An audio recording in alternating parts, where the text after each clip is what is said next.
welcome to this edition of Border Report Live. My name is Rudy Mireles, and I'm your host here in Harlingen, Texas, in the Rio Grande Valley of deep South Texas. A little later in today's program, our San Diego correspondent, Salvador Rivera, is going to be speaking with Genesis Lara with the ACLU of Arizona about the hidden process for migrants in ICE custody waiting to be deported. But first, as always, let's go ahead and start this afternoon by taking a look at what's trending across the border, starting in Minnesota, where nearly a dozen government vehicles or rentals driven by federal officials were vandalized last night. All of the SUVs were spray painted with the word ICE on them at the Residence Inn by Marriott Hotel in Eagan, Minnesota, which is just south of Minneapolis. Now, some published reports say profanity and threats to Homeland Security Secretary Kristi Noem were also sprayed on those vehicles. Allie Bradley with our partners at News Nation has reached out to DHS for a statement. We'll get that to you as soon as we get it on BorderReport.com. ICE says last night they arrested a dozen protesters in Minneapolis for allegedly assaulting law enforcement officials. We told you yesterday President Trump is threatening to invoke the Insurrection Act in Minnesota following clashes between demonstrators and federal immigration officers. That warning comes after another officer-involved shooting this week and renewed outrage over the death of Renee Good last week. Our Washington correspondent Rashad Hudson has more.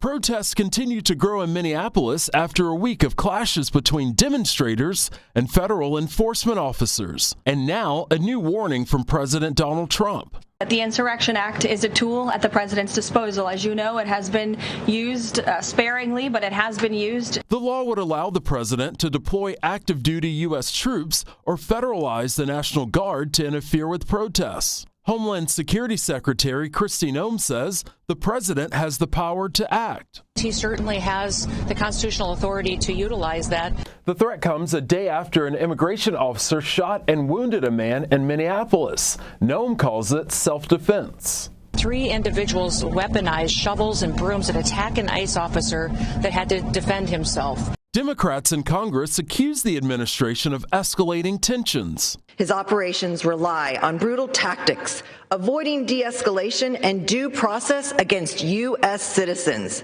You look away from what this president is doing is another day that our neighbors face unimaginable cruelty at the hands of their own government.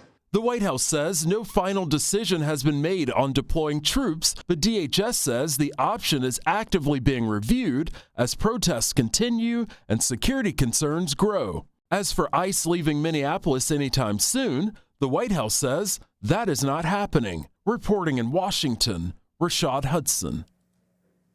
And coming back down here to the Texas-Mexico border, earlier this week we told you about recent deaths at the Fort Bliss ICE detention center known as Camp East Montana in El Paso. Well, new reporting from the Washington Post says now that the El Paso County's Office of the Medical Examiner will likely classify the January 3rd death of Geraldo Lunas Campos as a homicide. The 55-year-old Cuban national died after experiencing a medical distress, according to the U.S. Immigration and Customs Enforcement. The agency says Lunas Campos was disruptive while in line for medication and refused to return to his assigned dorm. During the struggle, staff saw Lunas Campos in distress and contacted medical personnel. But according to the Washington Post, an employee of the medical examiner told the man's daughter that the office will likely classify his death as a homicide. The employee said a doctor at the facility is listing the preliminary cause of death as asphyxia due to neck and chest compressions. Now, in an interview with the Post, a man who was detained in the same unit as Lunas Campos said he saw at least 5 guards struggling with Lunas Campos after he refused to enter the segregation unit. The man said he heard Lunas Campos repeatedly saying, "No puedo respirar," which in English means, "I can't breathe." Lunas Campos was arrested last summer in Rochester, New York. He had been convicted of several charges. This is the second death reported at Camp East Montana in El Paso in the less than 5 months that it has been operating. Lunas Campos was one of the thousands of migrants sitting in an ICE detention facility waiting for the next step in the deportation process, a process that some groups say is often hidden from the public eye. And one of those groups is the ACLU of Arizona. And here to expand on that today, joining us now, our San Diego correspondent Salvador Rivera, and our guest for today's program, Genesis Lara, a writer with the ACLU of Arizona. Thanks for joining us today. Thank you, Rudy. And Genesis, before we get into your investigation, the things that you have uncovered, why don't you fill us in on your background as a journalist, as an investigator? Tell us a little bit about yourself and how you came to be with the ACLU of Arizona. Hi, of course. First of all, thank you for having me. So, to touch a little bit on my background, I studied journalism and have worked as a journalist most of my career. And I used to work as a reporter in Tucson, Arizona at the Arizona Daily Star. And then most recently, I worked as managing editor of the Nogales International in Nogales, Arizona, which is a small border town here. Mhm. Okay, so then you come to work with ACLU of Arizona. Tell us what propelled you, why you decided to look into what's going on with migrants who are in ICE custody in Arizona. Right. So when I began working with the ACLU of Arizona, it was specifically for this project, which is about uncovering the impact of US border and immigration policies. So being from Nogales, I knew that I wanted to partner with the Kino Border Initiative.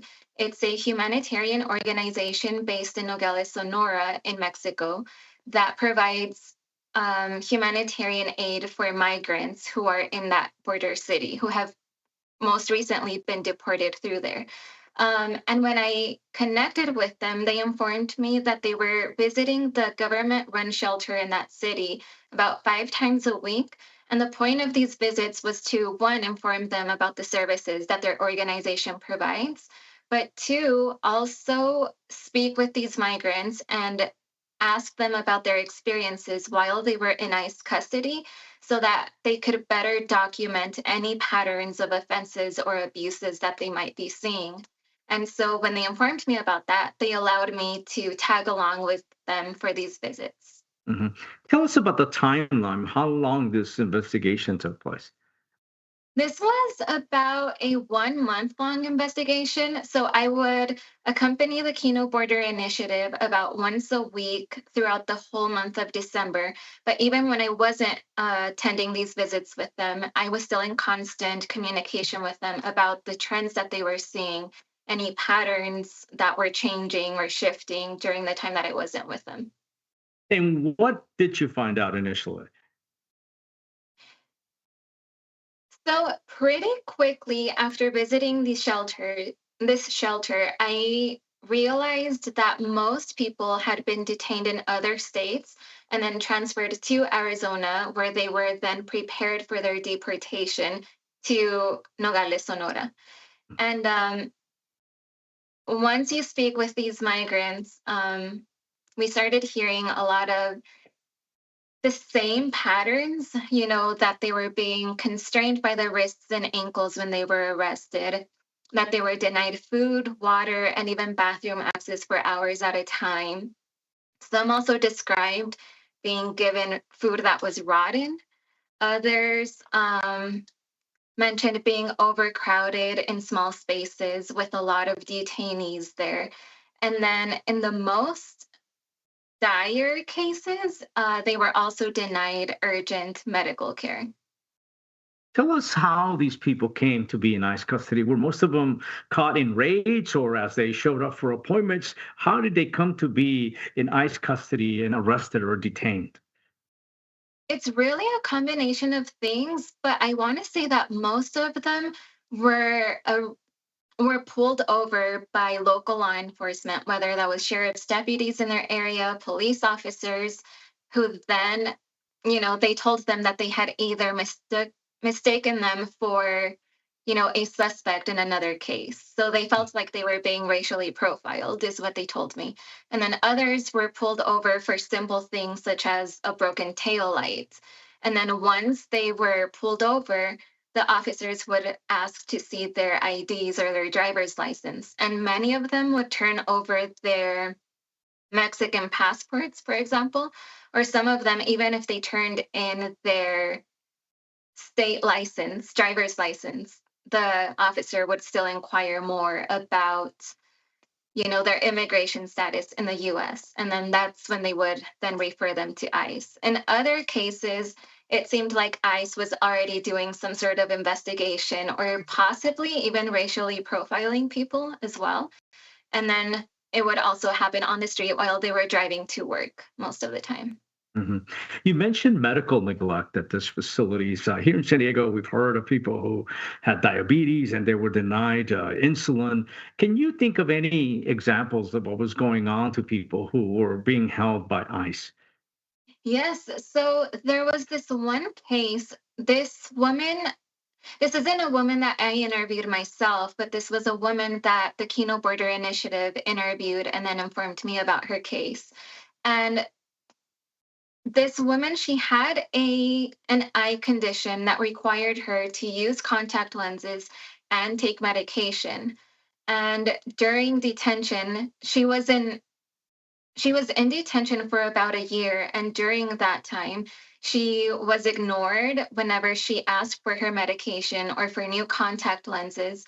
So she had to use the same pair of contact lenses for a full year that she was in detention, which then led to an infection that left her with only about 30% of her vision by the time that she was deported to Nogales, Sonora. Mhm. And she was kept for a year? It seems excessive. Is that something, another pattern that you came across? Not with many. I think her case might have been a little different because she hadn't lived in the United States for very long. She had crossed into the United States with the hope of requesting asylum. But then when they were processing her, they just kept her in detention. We're speaking with Genesis Lara, a writer with the ACLU of Arizona, about what the experience that migrants have as they wait for deportation in ICE detention facilities. We're going to take a quick break. We're going to continue the conversation on the other side. So stay with us. Border Report Live is back in 2 minutes.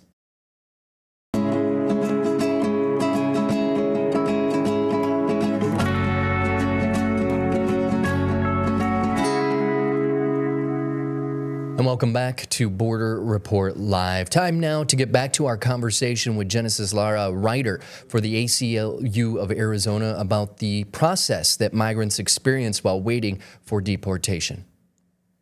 Genesis, one of the things that you write about, you mentioned your concern with the lack of transparency within ICE and Border Patrol. What did you mean by that?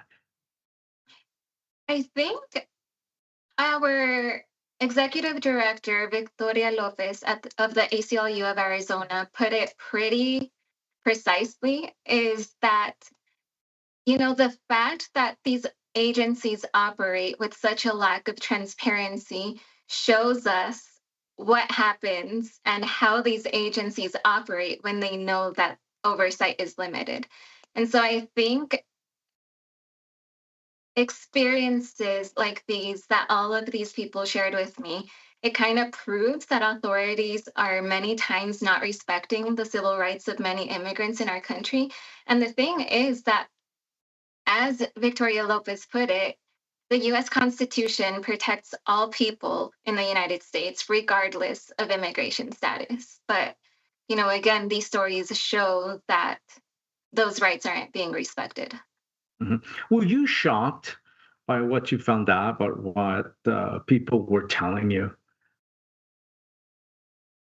I think I was shocked in the sense that it's always very horrifying to hear what people go through in immigration detention. But at the same time, I don't think I was shocked in the sense that it was new to me because unfortunately, a lot of these circumstances we have been hearing about over and over for so many years. So no, I think this was last year, the ACLU of Arizona partnered with several organizations to write a report about how ICE and US Border Patrol often take away migrants' belongings. So that could be cell phones, IDs, or cash or credit cards. And they confiscate these when they're going to take them to detention centers. But then upon deportation, these items aren't returned to them.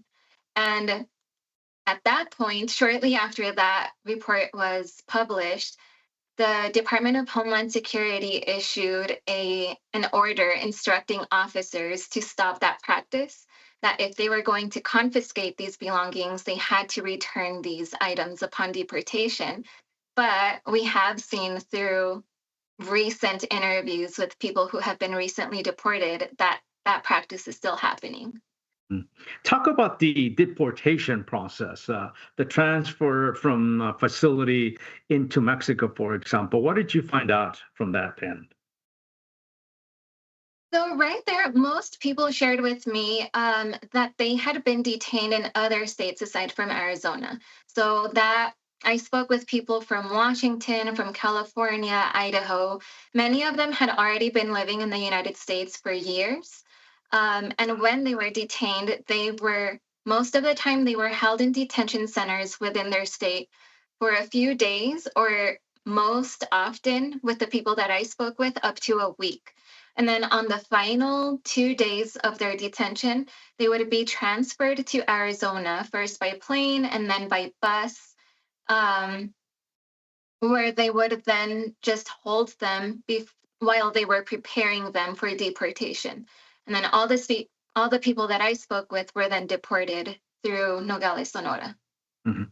Any idea why Arizona? Is that just like a staging area for deportations, as far as you know?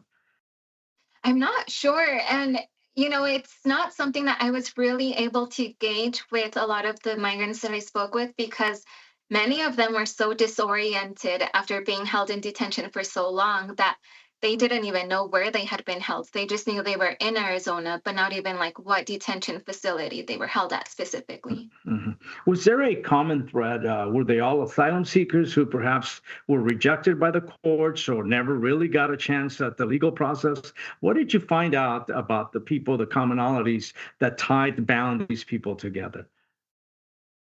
I think most of the people that I spoke with had already been living in the United States for at least a year, but usually more than a year.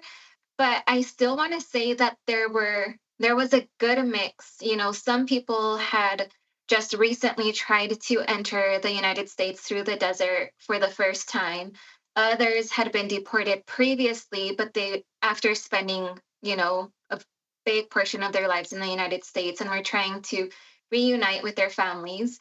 And then others had been held in detention after requesting asylum, and it just didn't pan out the way they had hoped. hmm Let me ask you this: as a journalist, sometimes there's self-satisfaction from doing an investigation or a specific story. Are you glad you took this assignment on? I am glad because I think that these experiences need to be talked about more often. And I think we need to, I don't want to say give migrants a voice, but give them a platform to use their voices. If migrants, for example, are filing complaints with federal agencies over the ways that they were treated, but then those complaints don't really go anywhere, I think it's important for the rest of the community, other organizations, to uplift their voices so that the general public finds out about these patterns of abuses and offenses by federal agencies. hmm A lot of people, especially those in the White House right now, they label migrants, asylum seekers, as the worst of the worst, or the troublemakers, criminals. Are these the people you discovered, you found out that you talked to? Not at all. Actually, it's interesting that you mentioned that because when I would start interviewing people at the migrant shelter, so many of them would start off the interview with saying, I've never committed a crime. I don't even drink. I don't smoke. I just go to work and go back to home. So, that wasn't my experience with the people that I spoke with. Mhm. Discuss a little bit, and let's backtrack the access portion. I know here in San Diego, we have a lot of difficulty getting near migrants, asylum seekers, just to talk to them to get their side of the story, their perspective as to what might be going on. So tell us about how you were able to actually get face to face with the people in custody. It was really all thanks to the Kino Border Initiative in Nogales, Sonora, because this government run shelter is actually a first of its kind for that border city. Previously it was humanitarian organizations that created shelters. But, in anticipation of these mass deportations that President Trump was announcing, the the federal government in Mexico began equipping municipal governments along the border to create these migrant shelters so that they could better accommodate this new population that was going to be entering the country. And so I knew that that shelter was actually very, it has high security and it's very closed off to the media and members of the public. And so I knew that I wasn't going to be able to access that shelter on my own. But luckily, by the time that I contacted the Kino Border Initiative, they had already, struck a deal with the municipal government that they would be allowed to visit the shelter every week so that they could inform these migrants about the services that they provide in case they need more food or clothing or shelter after their time at the government-run shelter is up. So, I was lucky and I'm very grateful that they allowed me to tag along with them. Has there been, and I would imagine there has been, pushback, finger pointing, being labeled an agitator? Have you experienced any of those negative things that often happen to journalists who report on subjects that may not please everyone? Luckily, I haven't. I've actually so far experienced the opposite. There have been people, recognizing how important it is to give a platform to these kinds of experiences and try to hold our federal agencies accountable. hmm In general, how would you describe what ICE is doing, Border Patrol, CBP, specific to Arizona, where you are working? I would say it's a violation of constitutional rights of these immigrants because, immigrants are protected by the Constitution from being subjected to cruel and unusual punishment. But that's basically what ICE is doing right now when they're holding these people in detention because, they're withholding water and food and bathroom access from them. So I would kind of call that cruel and unusual punishment when, the federal authorities are denying the most essential resources that one needs to survive. We've been speaking with Genesis Lara, a writer with the ACLU of Arizona, about the process that migrants experience while waiting for deportation in an ICE detention facility. Thank you so much for joining us, but unfortunately, we are out of time today, Genesis. Thank you. All righty, well, stay with us. We've got a few more headlines when we come back, including some developing news on the comments that President Trump made about invoking the Insurrection Act. New reporting from our partners on the Hill when we come back. Border Report Live is back in 2 minutes.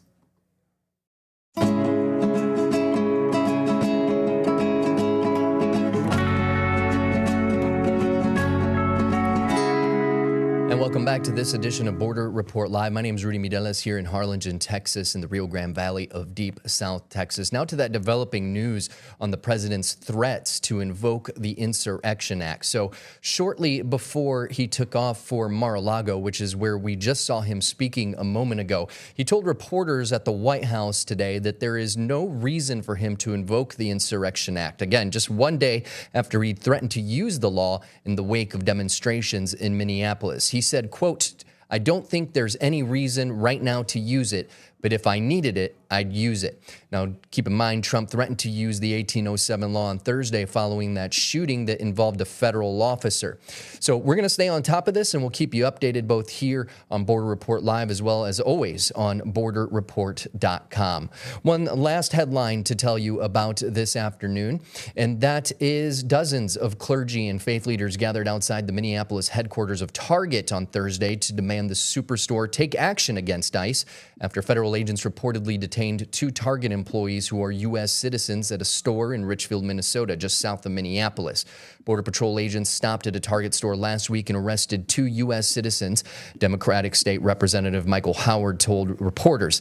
A state lawmaker says federal agents, including Greg Bovino, senior commander of U.S. Border Patrol, entered Target without a warrant, physically assaulted and arrested 2 Target employees. Coworkers have described the experience as traumatic. And before we go, we wanted to remind you to check out our partners at Political Power Ranker. It's a weekly show tracking the movers and shakers and rule makers in American politics. Nextstar's Director of Political Content, Chris Berg, and Director of Emerson College Polling, Spencer Kimball, break down who's up and who's down in the world of politics based on data. And this week, Spencer's got some new polling that shows Ken Paxton and John Cornyn neck and neck in the Texas Senate primary poll. It's going to be a good one. Gromer Jeffers from the Dallas News joins the pair on this week's edition, so don't miss it. That does it for us today. We'll see you next time.